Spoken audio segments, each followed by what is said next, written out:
नमस्कार मित्रों, विषय गणित धोरण 6 प्रकरण 12 गुणोत्तर अने प्रमाण। विद्यार्थी मित्रों के आपणे आपणा रोजिंदा जीवन में एक सरखा प्रकारनी वस्तुओनी आपणे सरखामणी करता होईए छीए। हवे उदाहरण तरीके आपणे जोईए कि जेम के रहीमनी ऊंचाई 150 सेमी अने अवनीनी ऊंचाई 140 सेमी है, तो आपणे कही सकीए कि रहीमनी ऊंचाई ये 150 सेमी ओछा 140 सेमी एटले के 10 सेमी ए अवनी करता वधु छे। तो आ रीते ए तफावत लई अने सरखामणी करवी ये एक रीत है।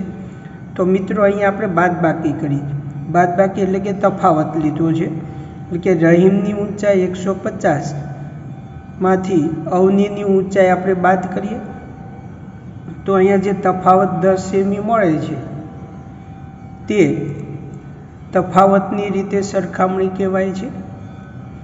तो तेज रीते मित्रों आपणे बीजुं उदाहरण लईए कि गाड़ीनी किंमत 2,50,000 रुपया है कि ज्यारे मोटर बाइकनी किंमत 50,000 रुपया है कि जो आपणे बनेनी किंमत वच्चेनो तफावत गणीशुं तो आपणे 2 लाख रुपया मळशे। एटले के 2,50,000 मांथी 50,000 आपणे बाद करीए एटले मित्रों आपणे 2 लाख मळशे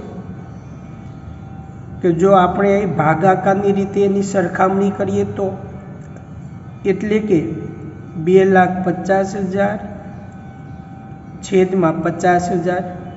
हवे आपणे अहींया सादुं रूप आपीए तो अहींया आ 4 4 जीरो जता रहेशे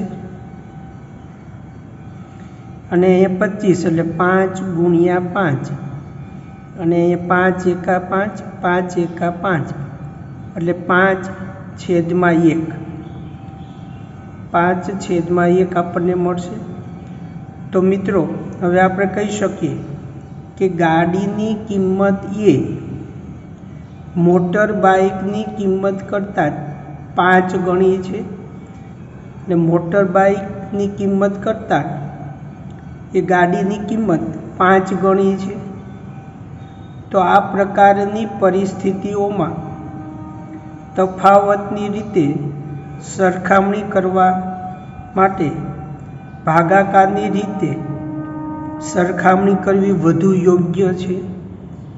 तो भागाकारनी रीते सरखामणी एक गुणोत्तर है मित्रों कि भागाकारनी रीते सरखामणी ये गुणोत्तर है। अब तेमां आपणे मित्रों आगळ वधीए कि गुणोत्तर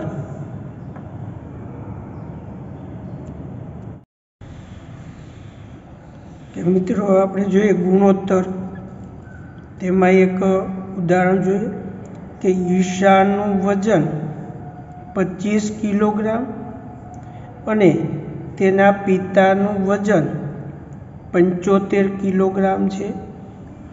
तो ईशाना वजन करता तेना पितानु वजन केटला गणुं छे। तो मित्रों अहींया तमे आरामथी कही शकशो कि ते वजन 3 गणुं कहेवाय। ईशाना वजन करता एना पितानु वजन 3 गणुं छे। तेज रीते कि पेननी किंमत 10 रुपया अने पेन्सिलनी किंमत 2 रुपया है। तो पेन्सिल करता पेननी किंमत केटला गणी है। तो तमे मित्रों अहींया कही शकशो कि पेन्सिल करता पेननी किंमत 5 गणी है। पेन्सिलना 2 रुपया है ज्यारे पेनना 10 रुपया है एटले 2 पंचा 10 एटले 5 गणी थशे।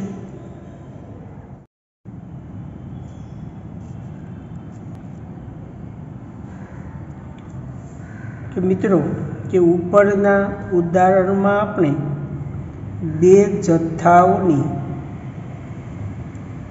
સરખામણી કેટલા ગણા પદમાં કરીએ છીએ અને આ સરખામણી ગુણોત્તર તરીકે ઓળખાય છે।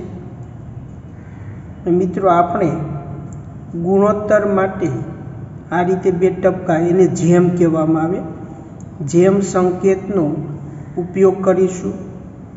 હવે આપણે અગાઉ જે ઉદાહરણ જોયું હતું તે પ્રમાણે કે પિતાના વજન અને ઈશાના વજનનો ગુણોત્તર, તો મિત્રો અહીંયા જે વ્યક્તિનું નામ પહેલાં હોય એને અનુરૂપ કિંમત અંશમાં મુકાય અને જે બીજું નામ હોય એને અનુરૂપ કિંમત છેદમાં મુકાય।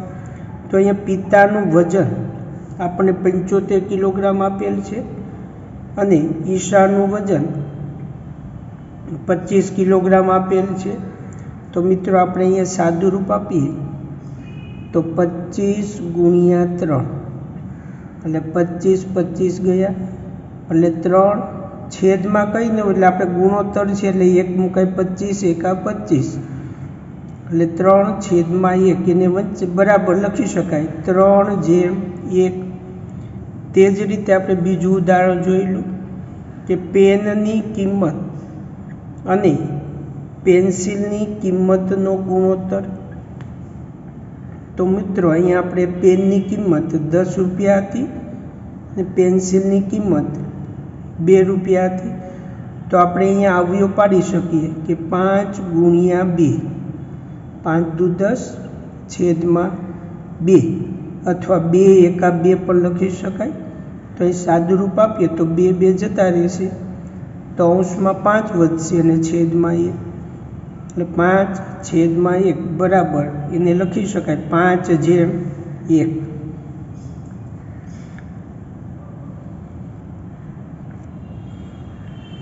હવે મિત્રો કે ગુણોત્તર એ ભાગાકાર દ્વારા દર્શાવાતી બે બાબતોની સરખામણી છે। ફરી જોઈએ કે ગુણોત્તર એ ભાગાકાર દ્વારા દર્શાવાતી બે બાબતોની સરખામણી છે।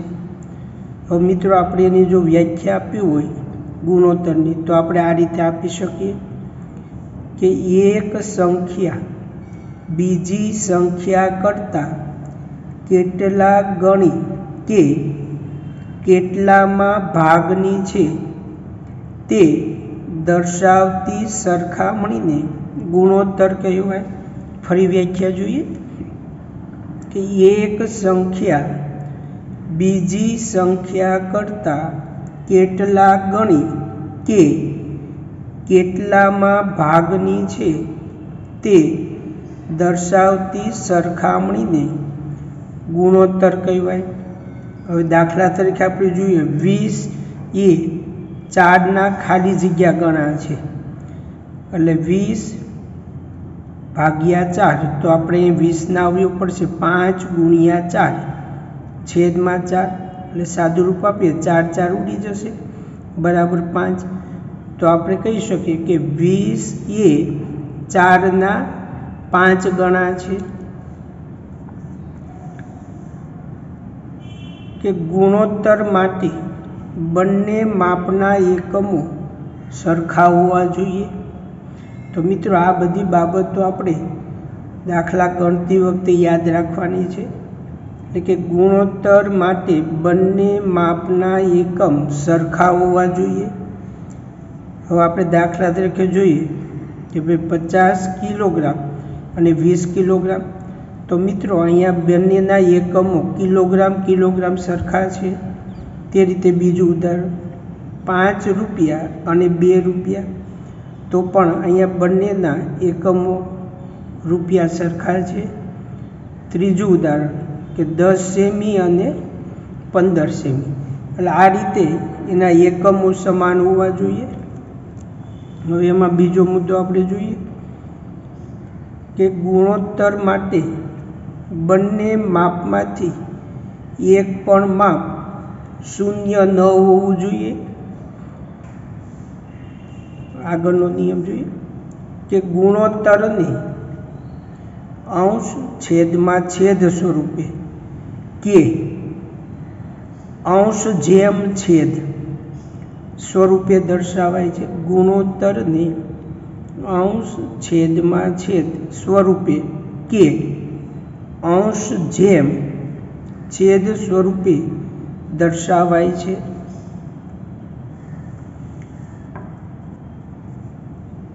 કે ગુણોત્તરનું પદ હંમેશા અતિ સંક્ષિપ્ત સ્વરૂપમાં જ દર્શાવાય છે। હવે એનું ઉદાહરણ લીધેલું છે, દાખલા તરીકે 6/8, પણ એને આપણે અતિ સંક્ષિપ્ત સ્વરૂપમાં ફેરવીએ એટલે 6ના અવિભાજ્ય અવયવ પાડીશું 2/3/8, તો 8ના અવિભાજ્ય અવયવ 2/2/2, સાદું રૂપ આપીએ તો 2 ઉડી જશે ને અંશમાં વધશે 3, છેદમાં જે બાકી વધેલી સંખ્યાનો આપણે ગુણાકાર કરવાનો છે, 2/2 એટલે 4।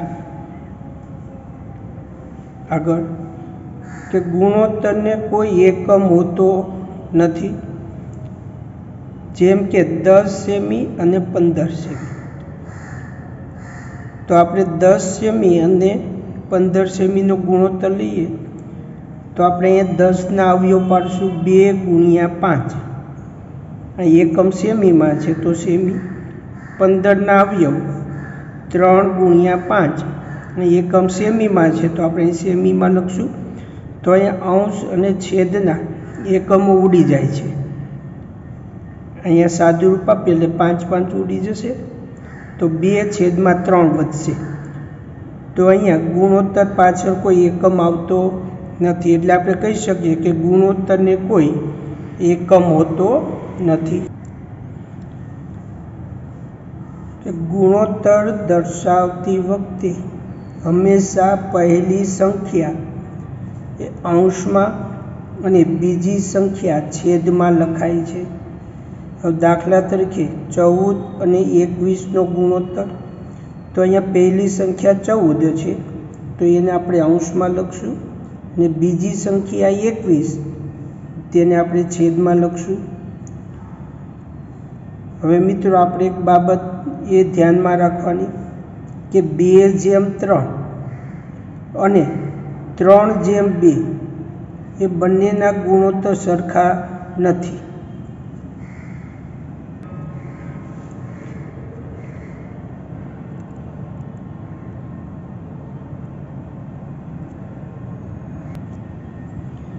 મિત્રો આપણે આગળ જોઈએ પ્રમાણ કે જો આપેલા બે ગુણોત્તર સરખા હોય તો તેમાં રહેલી ચારેય સંખ્યાઓ પ્રમાણમાં છે એમ કહેવાય। હવે મિત્રો આપણે એક ઉદાહરણ લઈએ કે 1 પેન્સિલ અને 6 પેન્સિલનો ગુણોત્તર, તો અહીંયા પહેલી સંખ્યા 1 એ આપણે અહીંયા અંશમાં લખશું, બીજી સંખ્યા 6 એ છેદમાં લખશું, તો એનો ગુણોત્તર આપણને મળશે 1/6। 2 રૂપિયા અને 12 રૂપિયાનો ગુણોત્તર, તો પહેલી સંખ્યા 2 અંશમાં, બીજી સંખ્યા 2 છેદમાં, તો અહીંયા આપણે એના અવયવ પાડીએ એટલે 2 અવિભાજ્ય છે એટલે 2ના 2, 12ના અવયવ આવશે 2/6, તો સાદું રૂપ આપીએ તો 2 છેદમાં 6 બરાબર 1/6। તો મિત્રો અહીંયા કે 1, 6, 2 અને 12 પ્રમાણમાં છે કે 1, 6, 2 અને 12 પ્રમાણમાં છે। હવે એને ટૂંકમાં લખવું હોય તો એને લખાય 1/6, 1/6, અહીં વચ્ચેના ભાગમાં 4 એ બરાબર દર્શાવે છે 2/12, એટલે કે 1, 6, 2 અને 12 એ પ્રમાણમાં છે। હવે મિત્રો પ્રમાણમાં કુલ 4 પદ હોય છે। હવે આપણે અહીંયા જોયું પ્રમાણમાં કુલ 4 પદ હોય છે।